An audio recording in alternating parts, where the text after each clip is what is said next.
সাদিকুজ্জামান স্যারকে তার সহজ এবং সাবলীল ভাষায় উপস্থাপনাটি আমাদের মাঝে পরিবেশন করার জন্য। এখন শুরু হতে যাচ্ছে আমাদের পরবর্তী উপস্থাপনা, methods of extracting collagen gelatin and fish silage শীর্ষক উপস্থাপনা। এই উপস্থাপনাটি পরিবেশন করবেন Mohammad Mehedi Hasan, research associate, UNDP logic project. আমি মেহেদি হাসানকে আমন্ত্রণ জানাচ্ছি ওনার প্রেজেন্টেশনটি আমাদের মাঝে পরিবেশনের। আসসালামু আলাইকুম, আশা করি সবাই ভালো আছেন। সবাইকে এখানে উপস্থিত থাকার জন্য ধন্যবাদ জানাচ্ছি আবারও। স্যার বলেছেন যে আমাদের আপনাদের যে মাছের বর্জ্য আছে সেগুলো থেকে আমরা কিভাবে কোলাজেন জিলাটিন সাইলেজ তৈরি করি, তা আপনারা আসলে জেনেছেন আমরা তৈরি করি, কিন্তু কিভাবে তৈরি করি সেটা আপনারা জানেননি। তো আমি এই জন্যে আজকে আপনাদের উপস্থাপনা করব যে কিভাবে আমরা স্টেপে স্টেপে কোলাজেন জিলাটিন এবং ফিশ সাইলেজ তৈরি করি। তা আমাদের এই প্রজেক্টের 5টা অবজেক্টিভ ছিল, স্যার ডিসক্রাইব করেছেন। আজকে আমি 2 নাম্বার 3 নাম্বার অবজেক্টিভ, যেটা আমাদের মেথডটা অপটিমাইজ করা আর আমরা কিভাবে ফিশ সাইলেজটা তৈরি করেছি কোলাজেন জিলাটিন, সেগুলো আপনাদের সামনে উপস্থাপন করব।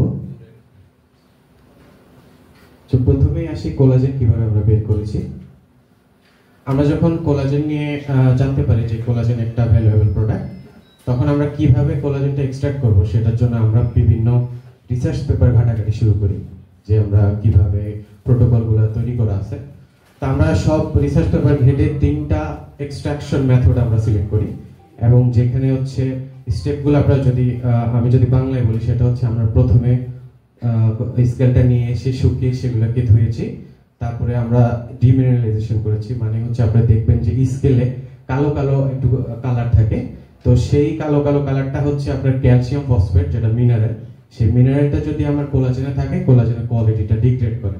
সেজন্য আমরা এই মিনারেলটা রিমুভ করেছি, তারপরে আমরা এক্সট্রাক্ট করেছি। এক্সট্রাক্ট বলতে নির্যাস বের করেছি, যে স্কেলে যে কোলাজেন থাকে সেটাকে আমরা নিয়ে আসতে হবে। এক্সট্রাক্ট করার পরে সেটা আমরা একটা মেশিনে ঘুরিয়েছি, যেন ময়লাটা নিচে চলে যায় এবং পানিটা উপরে থাকে। এভাবে করে আমরা লাস্টে আপনার লবণ দিয়ে সেটা থিতিয়ে সেখান থেকে আমরা কোলাজেন বের করেছি। এটা বিভিন্ন ধরনের কেমিক্যাল আছে, কেমিক্যালগুলো হয়তো আপনারা চিনবেন না, এখানে বলাই আছে। আমরা এভাবে 3টা প্রোটোকল সিলেক্ট করেছি। প্রথম প্রোটোকলে আমরা ইডিটিএ ডিমিনারাইজেশন ইউজ করেছি, এক্সট্রাকশনে এসসিএল পেপসিন ইউজ করেছি, আর আমরা যখন এটা সল্টিং আউট করি, মানে আমরা যখন থিতিয়ে ফেলি, তখন আমরা ট্রাইএসসিএল এবং সোডিয়াম ক্লোরাইড ইউজ করেছি প্রথম প্রোটোকলে। দ্বিতীয় প্রোটোকলে আমরা শুধু এসসিএল ইউজ করেছি ডিমিনারাইজেশনে, আর প্রথম প্রোটোকলে পেপসিন ছিল, এইচসিএল ছিল, এখানে অ্যাসিটিক অ্যাসিড ইউজ করেছি, আর সল্টিং আউটে শুধু সোডিয়াম ক্লোরাইড ইউজ করেছি। থার্ড প্রোটোকলও মোটামুটি সেমই ছিল, শুধু এদের কনসেন্ট্রেশন আমরা হয়তো প্রথম 1% পেপসিন ইউজ করেছি, এই প্রোটোকলে আমরা সেটা 2% পেপসিন ইউজ করেছি। আমরা অপটিমাইজ করার চেষ্টা করছি যে আমাদের কোন লেভেলে গেলে বা কিরকম ম্যাটেরিয়ালস দিলে সেটা খুব ভালোভাবে আসে। তো দেখেন, আমি চেষ্টা করেছি প্রত্যেকটা স্টেপ আপনাদের দেখিয়ে দিতে, যে আমরা কিভাবে কাজগুলো করেছি আমাদের ল্যাবে। আমরা প্রথমে বাজারে গিয়ে, আপনারা দেখতে পাচ্ছেন, বাজারে গিয়ে আমরা মাছ কিনে নিয়ে এসেছি বিভিন্ন সাইজের। সেই মাছগুলো আমরা ল্যাবে আঁশ গুঁড়া ছাড়িয়েছি, ভিতর থেকে নাড়িভুড়ি বের করেছি, তারপরে সেটা আমরা রোদে শুকানোর জন্য এভাবে সানড্রাই করেছি, রোদের নিচে রেখে দিয়েছি। রেখে দেওয়ার পরে আমরা সেটাকে ওয়াশ করেছি, মানে ধুয়েছি। ধুয়ে সেটা আমরা আমাদের কেমিক্যাল দিয়ে রেখে দিয়েছি, যাতে আঁশগুলো একটু শক্ত থাকে, তো এগুলো যেন নরম হয়ে যায়, সেজন্য আমরা এগুলো রেখে দিয়েছি। রেখে দেওয়ার পরে আমরা আমাদের যে কেমিক্যাল আছে সেই কেমিক্যালটা দিয়ে আমরা ডিমিনারেলাইজেশন, আপনাদের বলেছি যে মিনারেলটা একটু সরিয়ে নিতে হয়, সেজন্য আমরা ডিমিনারাইজেশন করেছি। এবং একটা শেকিং, আমাদের এই যে মেশিন আছে, দেখেন 3 নাম্বার ছবিতে একটা মেশিন আছে শেকিং। শেকিং এই জিনিসটাকে সে আন্দোলিত করবে, নাড়াইলে আমরা এটা ভালোভাবে মিক্স হবে এবং তখন মিনারেলগুলো বের হয়ে চলে আসবে। তো তারপরে আমরা মিনারেল যখন বের হয়েছে, এটা কিন্তু অ্যাসিড ইউজ করেছি আমরা। এটাকে আমার একটা নিউট্রাল পজিশন আনতে হবে, যেন আপনার বা আমার ক্ষতি না হয়। সেজন্য আমরা এটা 3 বার ধুয়েছি পানিতে। ধোয়ার পরে আমরা সেটাকে একদম আমাদের এক্সট্রাকশন প্রসিডিউরে বসিয়ে দিয়েছি, যেন আমরা এক্সট্রাকশন করে সেখান থেকে কোলাজেনটা নিয়ে আসতে পারি। কেমিক্যাল দিয়ে আমরা 2 দিন সেটাকে শেকারের মধ্যে রেখেছি, যেন সেটা বেরিয়ে আসতে পারে। তারপরে আমরা বলেছিলাম যে একটা মেশিন দিয়ে ঘুরিয়ে নিচে ময়লাটা নিয়ে এসে উপর থেকে পানি নিয়ে আসি, সেটাকে বলে সেন্ট্রিফিউজ মেশিন। তো সেন্ট্রিফিউজ মেশিনে আমরা ধুয়ে সেটা থেকে পানি বের করে নিয়ে আসছি, ময়লাটা আলাদা করে ফেলেছি। তারপরে আমাদের তো আরো স্কেল ওইখানে থেকে গেছে, সেই স্কেল থেকে আমি আবারও বের করেছি যেন আমরা বারবার সেই স্কেল থেকে কোলাজেনটা বের করতে পারি। তা আমরা আবার সেই স্কেলে ট্রিটমেন্ট করেছি, ট্রিটমেন্ট করে আবার আমরা সেন্ট্রিফিউজ করেছি, সেন্ট্রিফিউজ করে এটা হলো আমাদের মেইন স্টেপ। আমরা যখন পানিটা পেয়ে গেছি, আপনি দেখেন এই যে পানিটা যখন সেন্ট্রিফিউজ হয়ে যায় তখন পানিটা এরকম থাকে। এরপরে যখন আমি সেটা লবণ দিয়ে থিতিয়ে রাখি, দেখেন নিচে কিন্তু কোলাজেন অবক্ষেপ করেছে। এটা আমাদের মেইন জিনিস, কোলাজেন। এই যে কোলাজেন সাদা সাদা, এটা হচ্ছে কোলাজেন। তারপরে আমরা পানিটা উপর থেকে আমরা পিপিটি করেছি, আমরা সাইফোনিংও করেছি, মানে মুখ দিয়ে টেনে পানিটা বের করে ফেলেছি পাইপ দিয়ে। করার পরে এই যে দেখেন একটা থকথকে একটা পদার্থ সৃষ্টি হয়েছে, এটাই আমাদের কোলাজেন। এবং আমরা এই কোলাজেনটা পাওয়ার পরে সেটাকে আমরা ড্রাই করেছি। আমরা যেমন একটা মেশিন আছে ফ্রিজ ড্রায়ার, সেখানে আমরা দিয়ে নির্দিষ্ট ঠান্ডা টেম্পারেচারে সেখানে আমরা ড্রাই করেছি। ড্রাই করার পরে আপনারা দেখেন একটা পাউডার ফর্ম আসছে, এই যে দেখেন পাউডার ফর্ম আসছে, এটাই হচ্ছে আমাদের কোলাজেন। এবং আমি আপনাদের একটা ফাইনাল ছবি দেখাবো কোলাজেন। এই যে আমাদের কোলাজেন এখানে। আমার প্রেজেন্টেশন শেষ হওয়ার পরে আমরা যা যা করেছি সবই আপনাদের দেখাবো। আপনারা জিলাটি নেবেন হাতে, দেখবেন একটু পানি নেবেন, পানি নিলে দেখবেন একটু একটু আঠালো হয়ে গেছে। সেটা আমরা এই স্কেল থেকে তৈরি করেছি, যা কখনো কেউ চিন্তা করেনি এ পর্যন্ত। এরপরে আসি আমরা জিলাটিনে। জিলাটিন আসলে কিসে ইউজ করা হয়? জিলাটিন আসলে একটা আঠালো পদার্থ, তো এটা চকলেট, চুইংগাম বা পুডিং ইউজ করা হয়। সেই জিলাটিনটা আমরা মাছের স্কেল থেকে তৈরি করে নিয়ে এসেছি। দেখেন আমরা সেম পদ্ধতিতে আমাদের জিলাটিনের জন্য 3টা প্রোটোকল সিলেক্ট করেছি, এবং প্রোটোকলগুলো কিন্তু আমরা অনেক যাচাই বাছাই করেছি। আমরা একটা প্রোটোকল নিলাম, সেটা হয়ে গেলে এরকম না। প্রোটোকল নিয়ে আমরা 1 মাস কাজ করেছি যে এই প্রোটোকলে এটা হবে, বারবার ট্রায়াল দিয়েছি, হচ্ছে না, কেন হচ্ছে না, কোথায় সমস্যা, আমরা সবগুলা মিনিমাইজ করে আপনাদের সামনে প্রোটোকলগুলো তুলে ধরেছি। তো আমি আপনাকে স্টেপগুলো বলি, প্রোটোকল হয়তো আপনারা বুঝবেন না। আমরা প্রথমে ওয়াশ করেছি, ধুয়েছি, তারপরে শুকিয়েছি। শুকানোর পরে আমরা দেখেন আমাদের যে মিক্সার মেশিন আছে সেটা দিয়ে সেটা গ্রাইন্ড করেছি। গ্রাইন্ড করার পরে দেখেন একটু তুলা শেপে আসছে, এগুলা একটু সফট হয়েছে। আপনি যত সফট করবেন আজকে তত ও বের করতে পারবে ওর জিনিসটা। এরপরে আমরা হচ্ছে আমাদের সলিউশন আছে একটা, সেই সলিউশন দিয়ে সেটা আমি ফ্রিজে রেখে দিয়েছি এক রাতে, যেন সেটা থেকে জিলাটিনটা খুব তাড়াতাড়ি বের হতে পারে, সফট হইতে পারে। তারপরে হচ্ছে আমরা যেহেতু সলিউশনটা অ্যালকালি ছিল, মানে অ্যাসিডিক ছিল, সেটাকে আমি নিউট্রাল করার জন্য আমরা বারবার এটাকে ধুয়েছি, যেন আপনার কোনো জায়গায় ক্ষতি না হয়। তারপরে আমরা ধোয়ার পরে আমরা আরেকটা সলিউশন দিয়ে সেটা 30 মিনিট আমাদের যে রুম টেম্পারেচার নরমাল যে তাপমাত্রা সেটা রেখে দিয়েছি, এবং রেখে দেওয়ার পরে আমরা আবার সেটাকে ধুয়েছি।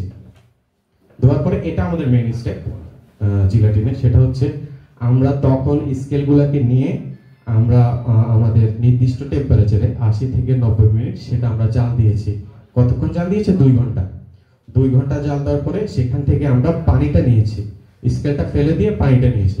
পানিটা দেখেন আপনারা এরকম পানি আসছে আমাদের। হ্যাঁ, পানিটা একটু যখন আঠালো হয়ে গেছে, আপনি হাত দিয়ে যখন চেক করবেন আঠালো হয়ে গেছে, তখন সেটা বুঝবেন যে জিলাটিন এসে গেছে। তারপরে আমরা সেটা ড্রাই করেছি ওভেনে। ড্রাই করার পরে দেখেন এখানে একটা সলিড ফর্ম তৈরি হয়েছে। এই সলিড ফর্মটা আমরা নিয়ে সেটাকে আমরা গ্রাইন্ড করে এই যে এভাবে আমাদের জিলাটিন আমাদের হাতে চলে আসছে। তখন আমরা এটা বিভিন্ন অ্যানালাইসিস করেছি, সেটা স্যার পরবর্তীতে আলোচনা করবেন। আমাদের আরেকটা অবজেক্টিভ ছিল সাইলেজ প্রোডাকশন। সেই সাইলেজটা আমরা কিভাবে তৈরি করেছি? আমরা প্রথমে সাইলেজ মাছ থেকে কাঠ নিয়েছি, মানে নাড়ি ভুড়ি নিয়েছি। নাড়ি ভুড়ি নিয়ে আমরা আমাদের ল্যাবে একটা মিডিয়া তৈরি করেছি, যেটা লো কস্ট মিডিয়া আমরা নাম দিয়েছি। লো কস্ট মিডিয়া, এটা কেন লো কস্ট? সেটা হচ্ছে এই মিডিয়াটা খুবই কম দামে তৈরি করা যায়, এই জন্য আমরা লো কস্ট দিয়েছি। এবং এই মিডিয়াটা সম্পূর্ণ অর্গানিক, এখানে কোনো ধরনের কোনো কেমিক্যাল নেই, একদম ব্যাকটেরিয়া। আমরা যেটা আপনাদের গতকালকে যেটা দিয়েছি, পরশুদিন যেটা দিয়েছি, সেটাই আমাদের অর্গানিক মিডিয়া। দেখেন আমরা সাইলেজ তৈরি করার জন্য 4 ভাবে আমরা সাইলেজ তৈরি করেছি। আমরা একদম র স্যাম্পলটাকে কেমিক্যাল দিয়ে রেখেছি, আমরা র স্যাম্পলটাকে কেমিক্যাল প্লাস আমাদের যে অর্গানিক মিডিয়া সেটা দিয়ে রেখেছি। আমরা আমাদের স্যাম্পলটাকে শুধু আমাদের অর্গানিক মিডিয়া দিয়ে রেখেছি। এবং আপনারা জানেন যে নাড়ি ভুঁড়িতে তেলের পরিমাণ বেশি থাকে, আমরা চেষ্টা করছি তেলগুলোকে বের করে তারপর নাড়ি ভুঁড়িগুলোকে আমরা আমাদের মিডিয়া দিয়ে পচানোর চেষ্টা করি, ফার্মেন্টেশন তৈরি করার চেষ্টা করেছি। তো এখানে হচ্ছে আমরা কিছু যেমন ব্যাকটেরিয়া ইউজ করছি, সেটা রেশিওটা হচ্ছে 1:1। আপনি ধরেন 100 গ্রাম ডার্ট দিলেন বা নাড়ি ভুঁড়ি দিলেন, আমি 100 ml হচ্ছে আমাদের সলিউশনটা দিব। এই যে দেখেন আমাদের পিক্টোরিয়াল ভিউ, আমরা দেখেন আমরা প্রথমে ব্যাকটেরিয়াটা আমাদের একটা নির্দিষ্ট মিডিয়ার মাধ্যমে সেটা বের করেছি। সেই মিডিয়াটা হচ্ছে এমআরএস মিডিয়া। তারপরে আমরা মিডিয়া থেকে সেই ব্যাকটেরিয়াটা স্টক করে সেটাকে কালচার করেছি, রিকালচার করার পরে আমরা সেটা গ্রোথ চেক করেছি, যে আপনার তো একটা গ্রোথ লাগবে, যে এই ব্যাকটেরিয়াটা এই পর্যন্ত আসলে আমরা সেটা ইউজ করতে পারবো। সেটা চেক করে আমরা দেখেন আমরা পেয়েছি যে 42 ঘন্টায় তার গ্রোথ সবচেয়ে বেশি, এবং আমরা 42 ঘন্টা পরে সেই ব্যাকটেরিয়াটা উপযুক্ত হিসেবে ধরে নিয়েছি। 42 ঘন্টা পরে সেটা আমি আমার সাইলেজ প্রোডাকশনের জন্য ইউজ করতে পারবো।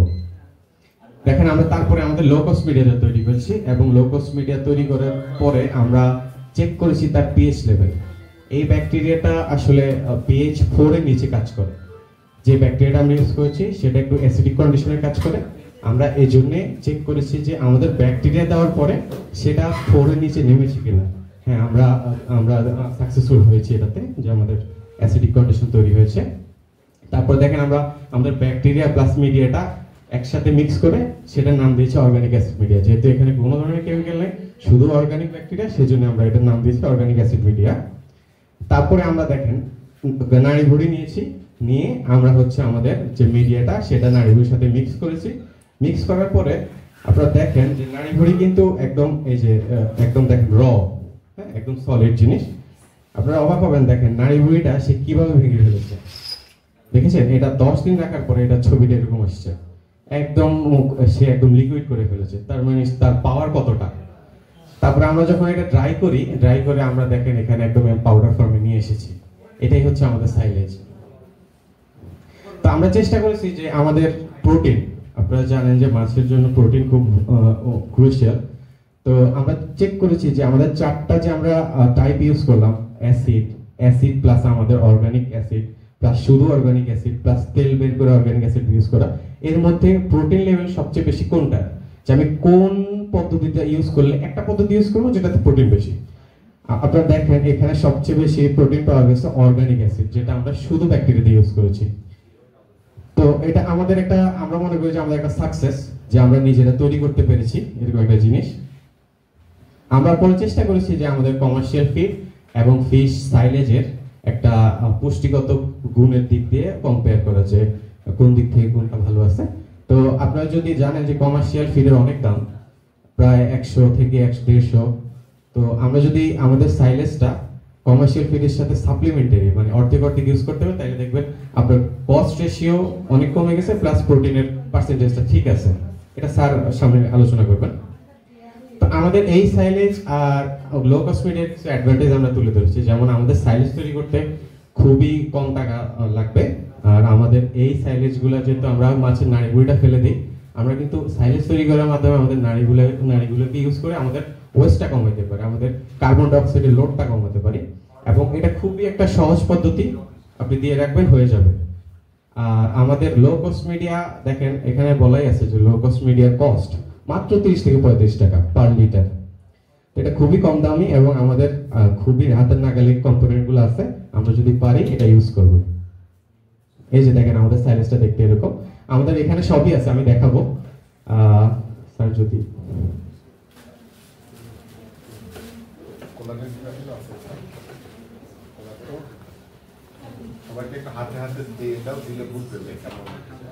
আমি আগে ইন্ট্রোডিউস করি আপনাদের সাথে। এটা হচ্ছে আমাদের সাইলেজ যেটা আমরা দেখিয়েছি, এটা হচ্ছে আমাদের কোলাজেন যেটা আমরা বের করেছি, আর এটা হচ্ছে আমাদের জিলাটিন। আপনারা চাইলে এটা হাতে ধরে দেখতে পারেন, নিতে পারেন।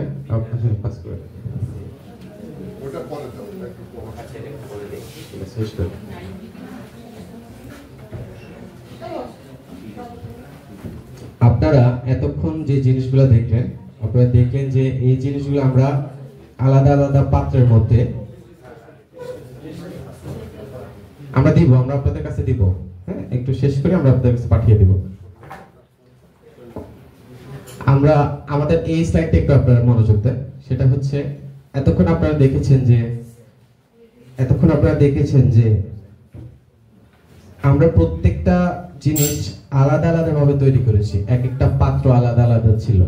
এই পাত্রে এটা দিয়েছি, ওই পাত্রে এটা দিয়েছি, ওই পাত্রে এটা দিয়েছি। আমরা চেষ্টা করেছি আমরা এমন একটা মেকানিজম তৈরি করতে যাতে সবগুলো এক জায়গায় হয়, আমরা যেন এত চেঞ্জ করা না লাগে। তো আমরা অলরেডি একটা প্রাইভেট ফার্মের সাথে কথা বলেছি, যারা এই টেকনোলজিটা আমরা প্ল্যান দিয়েছি, কনস্ট্রাকশন প্ল্যান দিয়েছি, তারা অলরেডি কাজ শুরু করে দিয়েছে। দেখেন আমাদের এই টেকনোলজির 3টা ট্যাঙ্ক থাকবে, tank number 1, tank number 2, tank number 3। Tank number 1 এ আমরা জানি যে কোলাজেন তৈরি করতে ওয়াশিং, ডিমিনারালাইজেশন, এক্সট্রাকশন প্রসিডিউর দরকার। তো আমরা প্রথম ট্যাঙ্কিতেই আমরা এই 3টা করে ফেলবো। আমাদের নিচে থাকবে একটা মিক্সার, যেহেতু আমরা ডিমিনারালাইজেশনে বলেছি শেক করতে হয়, নিচে থাকবে একটা মিক্সার। আমরা স্কেলটা দিব, ওয়াশ করব, ওয়াশ করে আমরা সেটা আবার পাত্রে রাখবো, রাখার পরে কেমিক্যাল দিব, ডিমিনারালাইজেশন হবে, এক্সট্রাকশন হবে। হওয়ার পরে আমাদের যে পানিটা থাকবে সেই পানিটা আমরা দেখেন নিচে একটা পাইপ আছে, এই যে আমি যদি কার্সেল দিয়ে দেখি, এই যে পাইপ, এই পাইপ দিয়ে আমরা ট্যাঙ্কি থেকে আমাদের সেকেন্ড ট্যাঙ্কিতে নিয়ে আসবো। নিয়ে এসে আমরা সেখানে লবণ দিব। লবণ দিলে সেটা হচ্ছে আমরা যদি ট্যাঙ্কিটাকে 3 ভাগে ভাগ করি, প্রথম 2 ভাগ পানি থাকবে, নিচের 1 ভাগ কোলাজেন থাকবে। সেই কোলাজেনটা দেখেন আমরা একটা চেম্বার আছে, সেই চেম্বার দিয়ে বের করে নিয়ে আসবো, আর উপর থেকে পানিটা বের করে ফেলে দেব। এই নিচ থেকে আমরা তখন কোলাজেনটা নিয়ে আসতে পারবো। এখন আমরা যদি জিলাটিন তৈরি করি, সেক্ষেত্রে আমাদের দেখেন জিলাটিনে আমরা ধুইলাম, ধোয়ার পরে সেটাকে ডিমিনারালাইজেশন করলাম, করার পরে আমরা এখান থেকে বাস্কেটটা তুলে এই যে থার্ড ট্যাঙ্কিতে নিয়ে আসবো। থার্ড ট্যাঙ্কিতে থাকবে নিচে একটা হিটার প্লাস হচ্ছে সময়, আমি সময় দিব, তাপমাত্রা দিব, এই সেখানে ফুটতে থাকবে। ফোটার পরে সেখান থেকে আমরা পানিটা পাবো, পানিটা এই যে এই চেম্বার দিয়ে বের করে নিয়ে আসবো। এটা হলো আমাদের একটা প্ল্যান, অলরেডি আমরা তৈরি করে ফেলেছি এবং আমরা কথা বলেছি।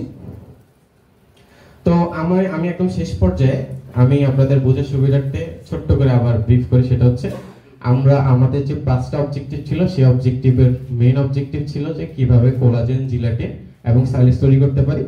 এই সাইলেজ তৈরি করার জন্য আমরা আমাদের অনেক অ্যানালাইসিসের পরে 3টা প্রোটোকল ক্রিটিক্যালি সিলেক্ট করেছি এবং কোলাজেনের ইল্ড ছিল 18.68%, জিলাটিনের ইল্ড ছিল 25%, সাইলেজের ইল্ড ছিল 50%। মানে যদি আমি 1 কেজি আপনি স্কেল থেকে আপনি হচ্ছে 186 গ্রাম কোলাজেন পাবেন, 250 গ্রাম জিলাটিন পাবেন, আর 500 গ্রাম হচ্ছে আপনি সাইলেজ পাবেন। এবং আমরা এগুলা বের করার পর আমাদের নির্দিষ্ট আমার বুঝতে হবে তো যে এগুলা আসলেই সাইলেজ কিনা, এগুলা আসলেই কোলাজেন কিনা, আসলেই জিলাটিন কিনা। সেগুলো কিছু কিছু প্যারামিটার আছে, সেই প্যারামিটারগুলো আমরা চেক করেছি, সেটা পরবর্তীতে স্যার আলোচনা করবেন। তো এই ছিল আমার তরফ থেকে আজকে। আশা করি আপনারা সবাই বুঝতে পেরেছেন। আমি আশা করব যে আপনারা সবাই এটার অর্থনৈতিক গুরুত্ব সম্পর্কে আরো বিবেচনা করবেন ইনশাআল্লাহ। ধন্যবাদ সবাইকে।